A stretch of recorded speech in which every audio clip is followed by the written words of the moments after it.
Listen, I know your silence. The nights where your chest feels hollow, your pulse like a drum in a frozen cavern. You scroll, you breathe, you smile forcefully, and yet inside something gnaws at your ribs. Rage, shame, hunger, unnamed, unspoken. You've felt it. The world treats you like muted glass. They mistake your restraint for weakness, your quiet for emptiness. But the truth? You are not empty. You are a wolf caged behind your own ribs, waiting, starving, sharpening. The kings with crowns carved from fire know this pain. The exiles who built thrones from silence know this war. And tonight, I will press a blade into that wound, so you stop healing wrong. Because freedom is not beauty. It is exile. It is power earned in the ash field of yourself. The wound that refused to close. Every man carries one. Some hide it beneath smiles, others drown it in distraction. Many simply run, but it never disappears. It lingers like a scarred king in exile, silent, patient, and cruel. You know the one I speak of. The betrayal that cut deeper than you admit. The humiliation that branded itself on your bones. The moment they laughed, dismissed, abandoned, or broke you, and you pretended it didn't matter. But it did. It mattered more than anything. That was the strike that split you. That was the cold hand that forced you onto a darker path. And though you tell yourself you've moved on, the wound still breathes. It whispers at night when the world is asleep. It gnaws when you sit in silence too long. It reminds you that something is unsettled, something unhealed, something incomplete. People like to speak of healing. They imagine closure as a neat ending, as if the past can be buried like a corpse in a shallow grave. But the truth you know in your marrow, the truth Nietzsche spoke without mercy, is this: not all wounds close. Some wounds remain open because they are not sicknesses. They are entrances. They are doorways carved into you so you may step into a different life. That pain you hide from others, it is not weakness. It is your raw material. It is unshaped steel, waiting for fire, waiting for the hammer. The scar is not failure. The scar is your blueprint. Every mark, every scratch, every fracture is a map that shows the exact moment the boy you were began to die, and the man you could be was forced to awaken. You were not broken once. No, you were broken again and again. And each time, instead of learning the weakness of your design, you stitched yourself in haste, hoping no one would notice the fracture lines. But fractures remain.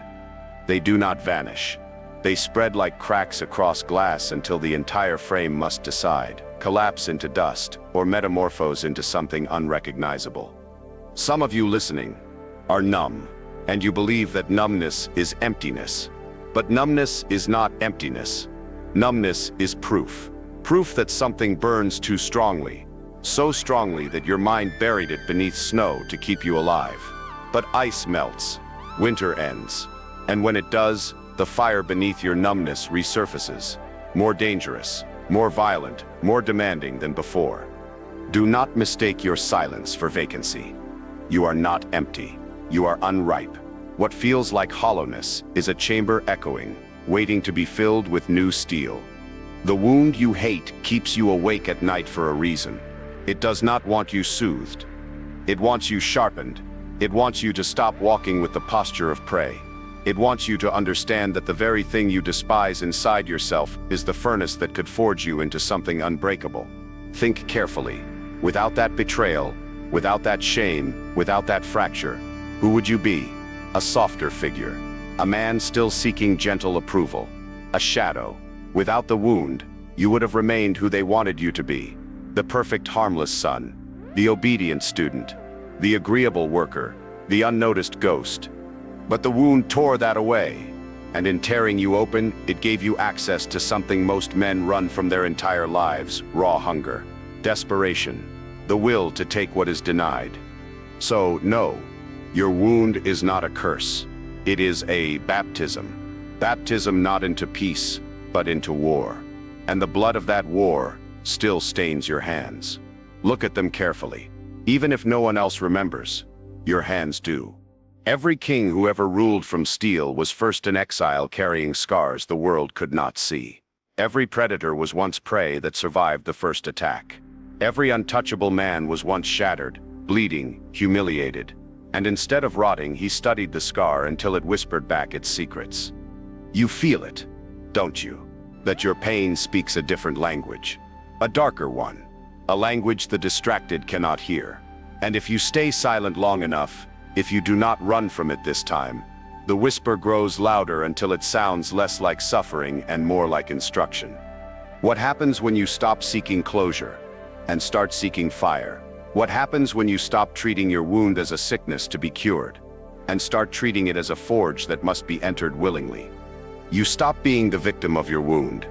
You become the architect. You carve yourself with the exact blade that cut you. You turn the betrayal into quiet strategy. You build watchtowers from humiliation. You weld armor from loneliness. And you wear the scar not as shame but as your first crown. Every man must make this choice, to either run from the wound until life devours him, or to walk back into it like a soldier returning to the battlefield he once fled. Only one path creates dominion. Only one path raises a throne. Scars are maps. Maps to the places inside you no comfort can ever reach. Maps to the territories of strength that softness never touched. They are not signs you were defeated. They are carved coordinates to the exact fields where your empire must be rebuilt. The wound that refused to close is not asking to be forgotten. It is demanding that you rise. And maybe you are afraid. Maybe you fear the cost, the fire, the loneliness, the permanence of transformation. But know this, fear itself is proof. Proof you are standing exactly at the edge, where men either collapse back into mediocrity or step forward into kingship. Your wound was never meant to heal, because you were never meant to return to who you once were. Your wound is the throne. Winter. Every man who has walked through its silence knows it speaks truths that summer keeps hidden. Summer flatters you. The warmth makes you believe you are complete, loved, surrounded. But warmth lies. It clothes you in illusions, makes you think you are stronger than you are because life is kind for a moment. Summer forgives softness. Winter does not. When the cold arrives, when voices vanish, when chairs at tables sit empty, you see yourself for the first time.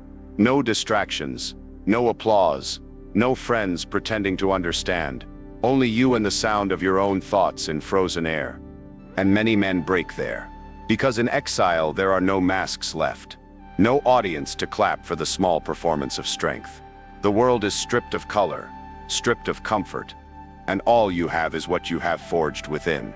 If that inner fire is weak, the ice consumes you. Do you understand now why your solitude is not punishment? It is training. The weak think they are cursed when abandoned. They think silence means irrelevance. But silence is the battlefield where rulers are born.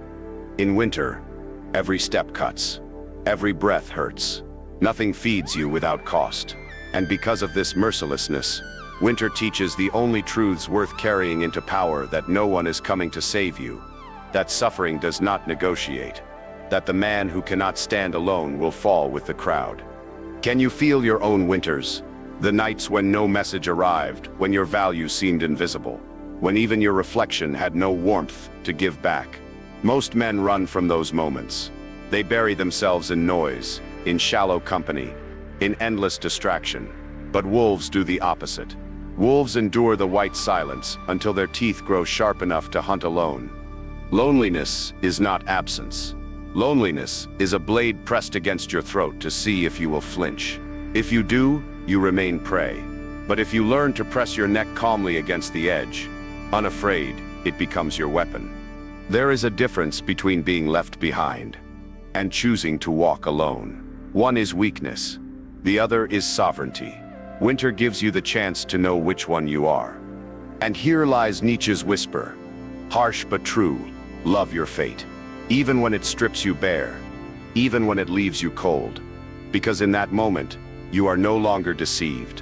You have seen that the world will abandon you, that warmth dies quickly, and that the only fire that matters must be lit in your own chest. Amor fati. Love this fate, because nothing stronger will be offered. Think carefully about this. Summer makes you comfortable and comfort produces sheep. But winter hardens those who dare to endure, and hardness produces kings. When the snow surrounds you and you are unseen, you will either wither into begging for the return of summer, or you will realize no season defines you. You define yourself. Many young men collapse in exile because they mistake obscurity for death. They think, no one sees me, no one wants me, I have no value. But darkness is not death. It is incubation. The tree grows most of its roots underground in winter, while no one watches. The fruit only arrives in seasons later, but without the underground forging, the tree collapses. So what is your winter? Is it the abandonment of friends? Is it the relationship that shattered and left echoes in every room? Is it being misunderstood in silence, your ambition laughed at? Whatever its form, it is your training ground. Stop treating it like a mistake. Stop resenting it as if you were cheated. Men are never cheated when given exile. Exile is the scar that burns away softness. Do not waste it. Do not beg for the sun to return. Learn to see in the dark. Learn to sharpen teeth without applause. One day the crowd will return. Summer always comes back, and those who fled winter will return with their easy smiles. But you will not be the same man anymore. They will not recognize the quiet, sharper figure who learned to eat silence like wolves eat flesh. And that is the point. You were not meant to remain what they remembered. You were meant to vanish, suffer, and return unrecognizable. Winter is not the death of you. It is the death of what was weak in you. And those who cannot accept exile will never wear a crown. So stand in the frost. Let the numbness bite. Let the solitude break every illusion you used to cling to. You are not being punished. You are being purified. The man who survives his winter no longer fears the next one. Because what summer hides, winter reveals that you were always alone, always fighting, always enduring. The difference is now you know it. And that knowledge, cold and merciless, is the first true taste of freedom. Every man waits. You wait for your moment, your chance, your invitation. You wait for her to see you. You wait for the crowd to respect you. You wait for the world to finally point its finger and say, now you are worthy. But understand this, no one is coming with that invitation. No one. The sheep wait for kings. The wolf sharpens his teeth and calls himself king. The world quietly trains you to wait. Did you notice? As a boy, you were told to wait your turn, to wait until you were chosen, to wait until authority anointed you. They trained you to believe that one day an unseen hand would lift you above the noise and finally grant you your space to rule. That day never comes, because by the time a man is chosen, he has already been tamed, and a tamed wolf is no wolf at all. Do you really think thrones are handed to men who deserve them? No, thrones are taken. Thrones are seized by those who refuse to stay on their knees. Thrones are built from claw marks, not signatures. Think back. How many chances did you kill with hesitation? How many times did you feel the fire strike inside you, urging action, and yet you waited? You said to yourself, not yet. I'm not ready. The time isn't right. And each time you swallowed your hunger, the flame weakened until you convinced yourself it had vanished. But hunger never dies. Hunger hides. Hunger waits to see if you will finally stop negotiating with weakness. Do you think wolves wait for permission to hunt? They move under the cover of night, teeth bared, hearts silent, eyes locked. They don't ask. They don't knock. They take. Every day you wait, another man sharpens himself in silence. Another man grows bolder, because he chose action while you chose hesitation. Thrones don't stay empty. They are filled by whoever endures enough pain to bleed for them without apology. So the question is not whether you are ready. Readiness is a coward's escape. The question is whether you are willing to seize opportunity while still unpolished, willing to look like a savage rather than a polite guest, willing to risk humiliation, exile, rejection, willing to be called arrogant, stupid, dangerous, while your rivals still wait, hoping for approval. What kind of man do you want to be? The one remembered for waiting, or the one remembered for striking? Do not confuse hunger with recklessness. The wolf is patient, yes, But his patience is predatory. He does not wait for a crown. He waits for the perfect angle to sink his teeth, and then the act is immediate, decisive, brutal, final. The world is not fair, and kings are not chosen by merit. They are self-anointed. Do you understand how dangerous that makes you if you decide to stop waiting? You become untouchable, because no one can control the man who does not beg for recognition. No one can manipulate the wolf who won't kneel for scraps, who recognizes that crowns are not jewelry but weapons. I want you to picture it. Every delay you've allowed up until now, a tower slowly collapsing. Every not yet you whispered. A piece of armor rusting away. The more you hesitate, the more fragile your kingdom becomes. And one day you will wake old and bitter, realizing you waited for permission that was never coming. That is the tragedy of most men. Their blood itches for battle, but they sit by the gates begging to be acknowledged until the gates crumble, and there is nothing left to fight for. So hear me clearly. Wolves don't beg for thrones. They don't draft letters of introduction. They don't wait in line to be seen. Their presence is their demand. Their silence is the declaration. Their bite is the signature carved into the flesh of destiny. Stop kneeling in your own life. Stop waiting to be ready. Stop performing obedience. Force yourself into the storm. If you do not strike, you will never know the size of your teeth. And understand this final truth. When you claim a throne without asking, the world will hate you for it. They will say you didn't deserve it. They will whisper that you are unworthy, a thief, an imposter. Let them speak until their voices turn hoarse. Hate is the tax kings pay to sit above the herd. What they call arrogance is only sovereignty. What they call theft is only survival. What they call madness is only freedom outside their chains. You were not born to wait. You were not born to kneel. You were not born to hope someone else would hand you your crown. You were born a wolf. And wolves who remember their nature do not beg. They bite. Fire does not ask if you are ready. It does not extend mercy, and it never negotiates. Fire consumes. Fire strips. Fire annihilates everything false until only the unbreakable remains.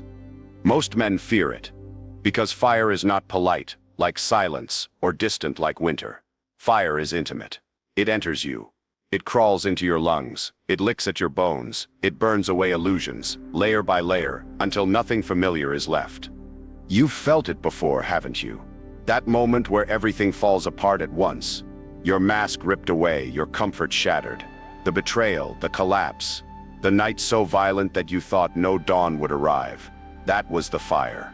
And the truth you must face is this. It was never an accident. You were meant to burn.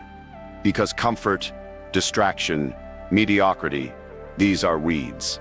Fire clears the field. Nietzsche asked a question few dare to answer. What if every moment of your life, every mistake, every humiliation, every shame, had to be lived again and again forever? Would you scream in despair? Or would you seize your life so completely that you would welcome its eternal recurrence? That is fire's question. Can you endure living as you are forever? Or will you let this blaze reshape you into someone capable of eternity? Most men choose escape. They smother the fire with cheap pleasures, with addiction, with lies. They drown in intoxication rather than endure the flames of their own becoming. And because of this, they remain trapped, not purified, ash without iron, smoke without steel. But those who don't run, those who stand inside the inferno without flinching, they transform. The heat that was meant to destroy them becomes the forge that hardens them. Pain becomes architecture. Agony becomes blueprint. And from the ashes they rise, unrecognizable, unyielding. You see, the truest fire will not stop at your surface. It will strip flesh from the frame, pierce marrow, and demand transformation of the very foundation of who you are. It purifies bone. It burns not until you are comfortable, but until you are new. Let me ask you, what comfort are you still clinging to? Which possessions, habits, or people do you keep around to shelter you from the intensity of being alone with your own soul? Those things are not saving you. They are padding. They are insulation from the fire. delaying but never preventing the inevitable confrontation. The fire hungers for sacrifice. If you do not choose what to feed it, life will choose for you. It will tear from you the things you least want to lose. So better to offer your own hand willingly. Better to place an old weakness into the flames yourself before destiny rips it away and throws you in with it. Destroy one comfort before it destroys you. Smash it, burn it, throw it away deliberately. Not as an act of self-harm, but as a declaration, I will not serve softness any longer. That is how you prove you are not afraid of the furnace. Consider this. Gold is tested by fire. Steel is hardened only after being scorched and hammered while glowing red. Why would you, a man who claims to seek power, believe you are different? Why demand an unburned life, a painless rise, a throne untouched by flame? No crown worn with dignity was earned without scorched hands. So embrace what horrifies others. Step willingly into your own burning. Every loss, every mistake, every destroyed piece of your previous self is not death. It is refinement. The man who emerges after the fire is not the same one who entered. That is why you fear it. That is why you resist. You cling to the corpse you once were, not realizing that corpse weighs you down, and the fire only seeks to lift it from you. Do you notice how the strongest men often carry a strange silence, a strange calm? It is because they have already burned. Fear holds little sway over a man who has died 1,000 small deaths inside flames of his own choosing. So when the inferno comes for you, and it will again and again, remember this. You can collapse and cry that life is cruel. Or you can smirk at the blaze and whisper, finally, finally you have come to make me sharper. Most people beg for a painless life. Kings beg for a purifying one. And in that simple difference, entire empires are born. Let the fire consume you. Stop bracing against it. Allow it to strip you down until only bone remains. And then watch as your own skeleton begins to glow like iron inside the forge. That is the new form calling you. That is your true self beneath the charred disguise. So when the flames rise again, do not flinch. Do not run. Do not beg. Burn willingly. Because what emerges from fire is no longer prey, no longer meek, no longer waiting. What emerges is bone made iron, and that cannot be broken. Exile. Most men fear it. To be cast out, dismissed, forgotten. This terrifies the ordinary soul more than death itself, because human beings are addicted to belonging. To be accepted feels like life. To be excluded feels like annihilation.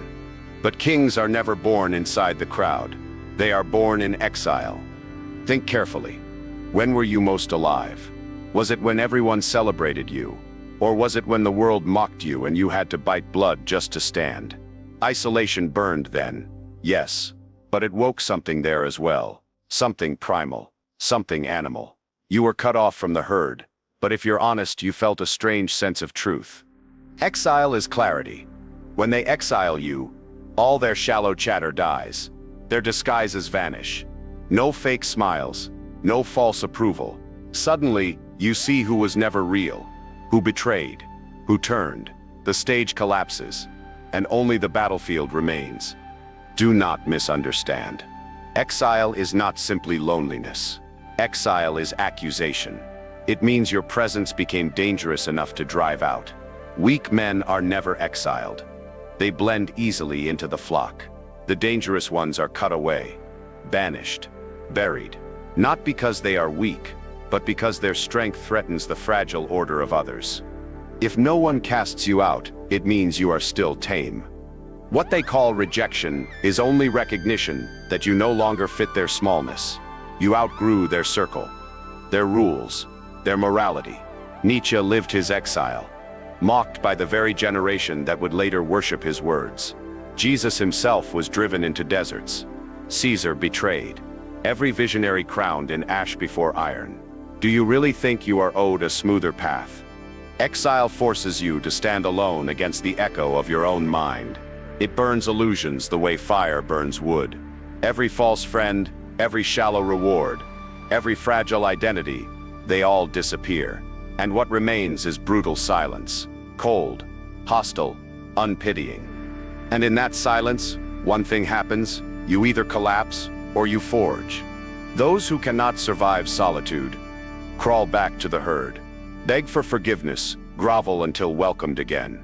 But the man who endures exile without bowing emerges unrecognizable, because something dangerous happens when you finally realize you do not need belonging. You wake with teeth. You wake with weapons. You think, if I can survive without them, what exactly can they take from me? The answer: nothing. And when a man sees that nothing can be taken, he becomes sovereign. This is why exile is not the end of you. Exile is the birth of you, the crown's beginning. No man who has always belonged understands power, but the man who has suffered nights of silence, who has been shut out, who has walked unknown fire without applause, he understands. Because now he rules himself, and the man who rules himself can later rule nations. Do not run from being an outsider. Do not beg for their return. Thank the world for turning on you, because in turning they revealed what you could never have learned inside their approval, that you are not one of them. You never were. And that difference is not weakness. It is throne. Watch how the story always unfolds. Socrates condemned. Dante thrown from Florence. Nietzsche left to wander with his words as weapons. All were ridiculed, cast away until time proved everything they carried inside was heavier than anything the herd had to offer. So when they exile you, remember they are crowning you in disguise. They hand you the silence where crowns are formed. They give you the training ground of kings. They push you away only so you may rise beyond their reach. You think exile is punishment. It is prophecy. Because when you are forced to eat alone, walk alone, speak alone, your hunger grows different. It is no longer hunger for approval, but hunger for dominion. And from that hunger grows strength others cannot understand. Yes, it is agonizing. Yes, it breaks what you were. But what you were was never enough. What you were had to die so what you are could be crowned. Exile is the throne's beginning. And if you survive it without begging for return, then the gates you were cast from will one day open, not to welcome you back as equal, but to bow, silently, to the king who no longer needs their acceptance. The herd will never understand this. But you were not meant to be understood. You were meant to be forged. Exile cuts, but it cuts in the shape of a crown. Noise is the weapon of the herd. They chatter, they shout, they fill the air with meaningless echoes, hoping volume will disguise emptiness. But silence is the weapon of kings. Silence bends a room in ways screaming never can. It unsettles those who cannot endure their own thoughts. It exposes men for what they are. Because without words, there is no mask to wear. And the one who can stay silent longest always sits highest. The throne is not claimed by the loudest voice. The throne is built from silence. Consider the men who talk endlessly. Each word drains power from their chest, leaking strength into the air like water through broken glass. They reveal their intentions. They declare their plans. They advertise their hunger. And in doing so, they forfeit any element of strategy. Their noise gives them away. But watch the man who speaks little. Watch the one who lets others fill the room while he provides nothing but presence. His stillness is not absence. It is pressure. It is unblinking dominance. His enemies cannot read him. His allies cannot easily sway him. His rivals cannot predict him. His silence is a fortress, impenetrable, because it offers nothing to strike. Have you ever noticed how fear grows in silence? The person who leaves your message unanswered, the commander who delays his orders, the predator who stalks unseen. Silence anchors itself deeper, heavier than 1,000 empty words. Loudness is forgotten. Silence lingers. Young men are taught to defend themselves with explanations, to prove their worth with words, to argue, to justify, to constantly declare. But all this makes you smaller. All this makes you predictable. Because a man who feels the need to explain is a man still chained by approval. Real dominance begins the moment you no longer need to fill spaces with noise. When you can let others reveal themselves while you remain unreadable. When you can let silence do the speaking, because your presence itself has weight. You must understand, power is not in motion. but in stillness. It is the hunter crouching in shadows, the chess master delaying his move, the storm that gathers quietly before unleashing hell. Silence is not weakness. Silence is stored violence.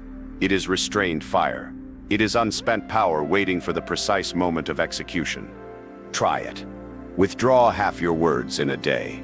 Watch how people tense, how they probe, how they try to pull from you what you refuse to give. You'll learn quickly. Power lies not in how much you say, but in how much you choose to withhold. Because every word you do speak after that is amplified. Rare, dangerous. They will lean closer, not because you are loud, but because you are scarce. Scarcity breeds value, and silence makes your voice a rare blade, pulled only when needed. The throne is not built on empty chatter. It is built on your ability to sit in the storm without filling it, to let your enemies exhaust themselves with declarations while you watch, silent, calculating, biding, and then to strike not with endless words but with one blow that ends the game. The quiet man bends rooms. The loud man fills them, then disappears. Do you see the weapon now? Every meeting, every interaction, every battlefield of voices. They want reaction. They want you loud, predictable, exposed. But silence denies them all of this. Silence lets you endure while they crumble under their own need to be heard. You misunderstand if you think silence is passive. It is the loudest declaration of all. It says you are not worthy of my energy, my breath, my explanation. It says I do not need to prove anything to you. I am already decided. This is why the throne is built from silence. Kings stoop to no debates. They simply exist with such gravity that even their stillness is command. The boy shouts so he feels significant. The man whispers because he already is. The king sits in silence, and the world rearranges itself around him. So begin withdrawing. Remove your frantic explanations. Stop bleeding approval through words. Relearn the lost art of being unreadable, unshaken, unchained. Speak not to fill air, but to bend it. And let silence build your throne higher each day. Because when your restraint becomes your crown, they cannot steal it, they cannot attack it, they cannot compete with it. Silence is the iron throne. No one can overthrow. Every man carries a darkness. Most run from it. Some deny it. A few are swallowed by it. And fewer still. Fewer learn to dance on its edge without falling in. The abyss waits for everyone. You feel it late at night when you stare into silence long enough and something inside begins to stare back. The questions you fear, the memories you bury, the monsters you've denied, they crawl upward from that depth. Nietzsche warned, "He who fights monsters must beware, lest he become one." But he did not say to ignore the abyss. He said to face it, carefully. Do you know why most men remain weak? Because they never acknowledge what is buried inside them. They try to bury rage, envy, hunger, lust, violence. They pretend purity, pretend peace, pretend virtue. And yet the denied monster grows larger, feeding on repression, waiting for a single crack to erupt in uncontrollable destruction. You know this is true, because you've felt it. That sudden surge, that violent urge, that frightening clarity, when the mask slips for just a moment. You meet your own eyes in the mirror, and you don't recognize yourself. That is your abyss speaking. That is your monster waving from beneath the ice. The weak man denies him. The reckless man surrenders to him. But the powerful man, he masters him. Mastery does not mean silencing the monster. It means placing a crown of chains on him, wielding his violence like a blade instead of letting it consume him. Because what you hate in yourself, your rage, your hunger, is not weakness. It is raw energy. Misapplied, it destroys. Disciplined, it conquers. This is the line. This is the edge. The thin boundary between ruling your abyss and being devoured by it. And you must learn to dance there every day. Think of great men in history. Conquerors, generals, prophets. Do you believe they were tame? No. They were host to storms, to furies, to impulses most men couldn't survive. But they rode those storms, guided them, directed them, They became iron precisely because they made alliance with their abyss. Your monster wants acknowledgement, not indulgence, not surrender. Acknowledgement. To look into the mirror without flinching and say, yes, you exist. You are mine. You are not my master. You are my weapon. But it takes courage to stare that deep, because the abyss doesn't seduce with fear. It seduces with recognition. You look into it long enough, and you see the you wish you could be if you had no boundaries, no shame, no restraint. That you feels powerful, untouchable, that you feels free. And it whispers, step forward, dissolve yourself, become me fully. Do not become it fully. That is suicide of the soul. That is becoming a slave to chaos, a storm without anchor. Instead, hover at the edge. Lean close enough to taste its promises, strong enough to step back before collapse. Because only in facing this monster can you access what the ordinary never will, the energy of your deepest drives, harnessed under cold control. A man who has denied his shadows is fragile, easily broken the moment temptation rips through his false purity. But a man who has greeted his demon, spoken to it, tested it, and decided terms, he is unbreakable, because he is whole. So I ask you, what lives in your abyss? Is it the rage of abandonment, the lust to dominate, the hunger to be seen, feared, worshipped? Do not deny it. Learn its scent, learn its methods, learn to leash it to your cause. And remember this, the abyss never disappears. It waits, it watches.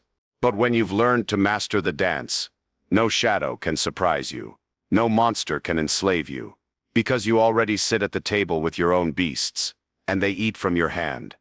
Power is not the absence of darkness. Power is the mastery of it, authority over hunger, dominion over chaos. To walk the edge of the abyss with steady feet, unblinking eyes, unbroken will. Most men are terrified of falling. But kings are defined by their ability to step to the brink and gaze calmly, because they know their balance is stronger than the pull. So don't bury your monster. Learn its name, chain it, crown it, and use it. Because the man who has stared into his abyss and not fallen becomes someone the world cannot control. And when you finally learn to dance on that edge, the abyss itself begins to fear you. You wanted glory.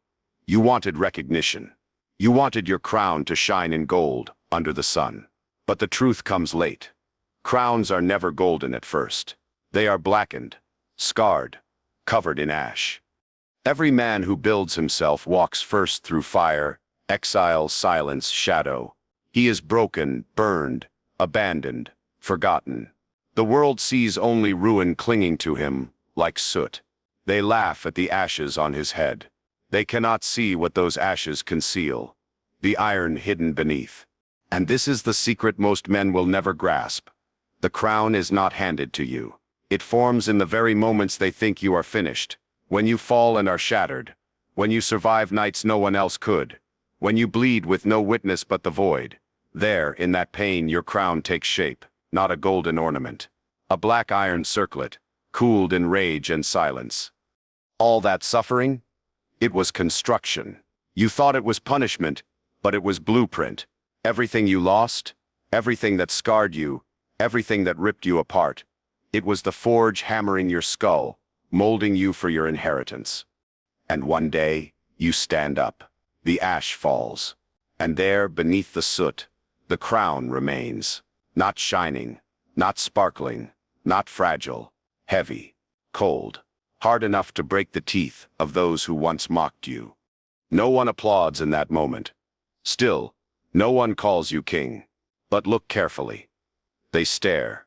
They hesitate. Their voices grow hollow. Why? Because something in your silence has been altered. You carry weight without asking. Your presence announces a dominion no words could describe. The crown is not visible to them, yet they feel it pressing against their bones. This crown is not reward. It is not trophy. It is proof. Proof you endured what broke others. Proof you were tempered by fire, sharpened by exile, polished by silence, trained by the abyss. Proof you did not abandon yourself when every reason existed to give up. And understand this. You cannot buy this crown. You cannot inherit it. You cannot trick your way into it.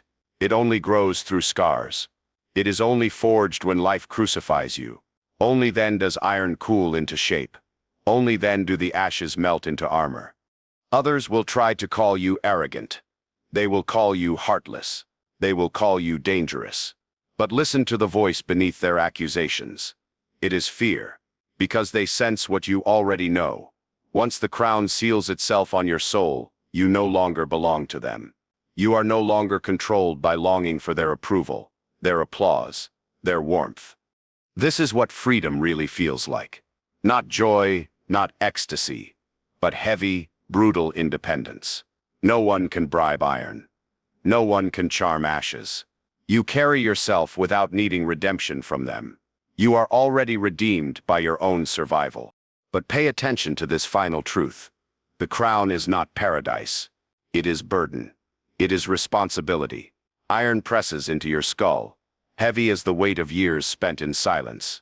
It is not delicate. It is not celebratory. It is pain crystallized into permanence. Kings do not laugh endlessly. Kings do not float in bliss. Kings rule because they have already been destroyed once, and know they cannot be destroyed again. So do not look for glory. Do not pray for shining gold. Embrace the ash. Embrace the iron. That is your real inheritance.